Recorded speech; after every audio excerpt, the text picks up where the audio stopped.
Guys, अब हिंदी साहित्य का कुछ और क्वेश्चन पढ़ते हैं तो वीडियो शुरू करते हैं।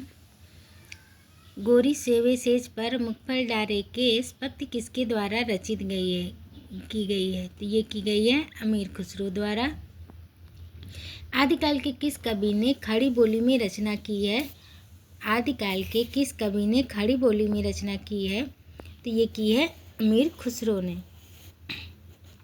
विद्यापति किसके दरबारी कवि थे तो ये थे कीर्ति सिंह के।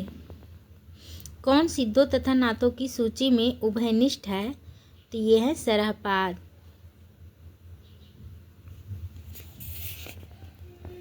आलाखंड नाम से प्रसिद्ध रचना कौन सी है तो ये है परमाल रासो जगनिक की।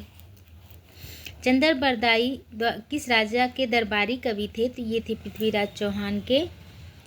आध्यात्मिक रंग के चश्मे आजकल बहुत सस्ते हो गए हैं, उन्हें चढ़ाकर जैसे कुछ लोगों ने गीत गोविंद के पदों को आध्यात्मिक संकेत बताया है, वैसे ही विद्यापति के इन पदों को भी शुक्ल जी के उक्त कथन का आशय है। तो ये है सी, विद्यापति के पद अधिकतम श्रृंगार के ही हैं। पहले जैसे गाथा था, गाहा कहने से प्राकृत का बोध होता था, वैसे ही पीछे कहने से अपभ्रंश या लोक प्रचलित काव्य भाषा का बोध होने लगा है। आचार्य शुक्ल के इस कथन के रिक्त स्थान में क्या होगा तो ये होगा दोहा या दूहा। पृथ्वीराज विजय नामक ग्रंथ के आधार पर पृथ्वीराज रासो को अप्रमाणित रचना मानने वाले विद्वान हैं तो ये हैं डॉक्टर बुलर। गद्यपद मिश्रित चंपू काव्य की प्राचीनतम हिंदी कृति कौन सी है तो ये है राउल वेल। निम्नलिखित ग्रंथों को उनके रचनाकारों के साथ सुमेलित कीजिए तो इसमें है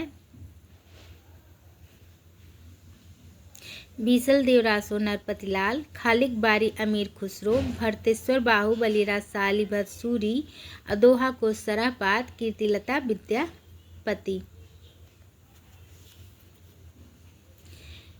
स्थापना ए, जनता की चित्तवृत्ति के परिवर्तन के साथ साहित्य के स्वरूप में परिवर्तन नहीं होता है क्योंकि प्रत्येक देश का साहित्य वहाँ की जनता की चित्तवृत्ति का संचित प्रतिबिंब होता है।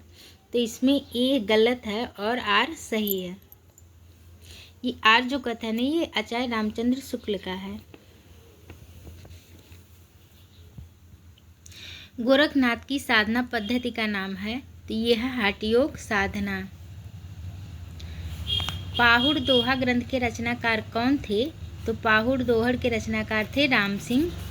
मैं हिंदुस्तान की तूती हूँ, यह कथन किस लेखक का है तो ये है अमीर खुसरो का। देसिल बौना सब जन मिठा, देसी भाषा की मिठास का यह वर्णन करने वाले रचनाकार का नाम क्या है तो ये है विद्यापति।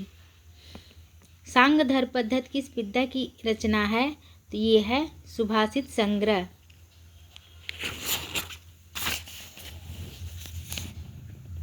मैथिल कोकिल के नाम से जाने जाते हैं तो ये जाने जाते हैं विद्यापति। विक्रम की 7वीं शताब्दी से 11वीं शताब्दी तक अपभ्रंश की प्रधानता रही और फिर वह पुरानी हिंदी में पठित हो गई, यह कथन किस विद्वान का है तो ये है चंद्रधर शर्मा गुलेरी का।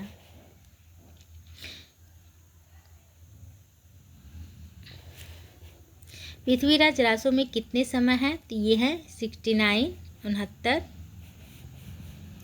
चंद्रधर शर्मा गुलेरी ने साहित्यिक अपभ्रंश को किस नाम से पुकारा है तो ये पुरानी हिंदी है।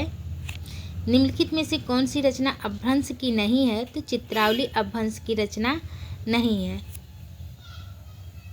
विशुद्ध चरितावली जीवन चरित्र का लेखक कौन है तो ये है माधव प्रसाद मिश्र।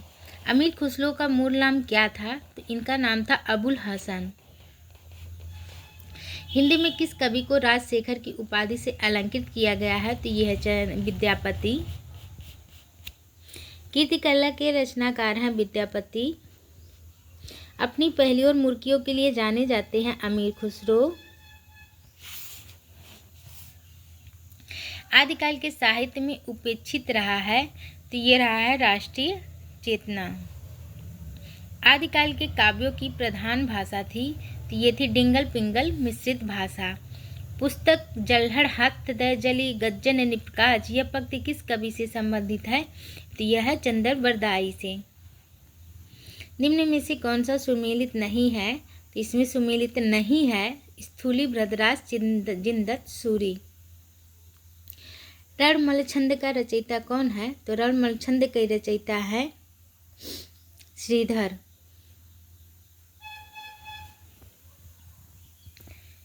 पृथ्वीराज रासो में पृथ्वीराज के पिता कौन है? तो पृथ्वीराज रासो में पृथ्वीराज के पिता है सोमेश्वर। प्राकृत भाषा हिंदी से आशय है, ये है अपभ्रंश भाषा से। गोरा बादल की कथा किसके द्वारा रचित है? तो यह है जटमल के द्वारा रचित है। नाथों की संख्या कितनी मानी गई है? तो नाथों की संख्या 9 मानी गई है। नागार्जुन, जड़भरत, हरिचंद, सत्यनाथ, भीमनाथ, गोरक्षनाथ, चरपट, जलंधर, मलयार्जुन। सिद्धों में सबसे पुराने कौन थे? तो सिद्धों में सबसे पुराने थे सरहपा। खुमान रासों का रचयिता कौन है? तो खुमान रासों के रचयिता है दलपति विजय। निम्न में से कौन सी रचना विद्यापति की नहीं है? तो ये जमयंक जस चंद्रिका नहीं है। गाइस आज के लिए इतना ही। अगर वीडियो अच्छी लगी हो तो मेरे चैनल को लाइक करें, शेयर करें, सब्सक्राइब करें एंड फॉलो करें। और कोई त्रुटि हुई हो तो क्षमा करें।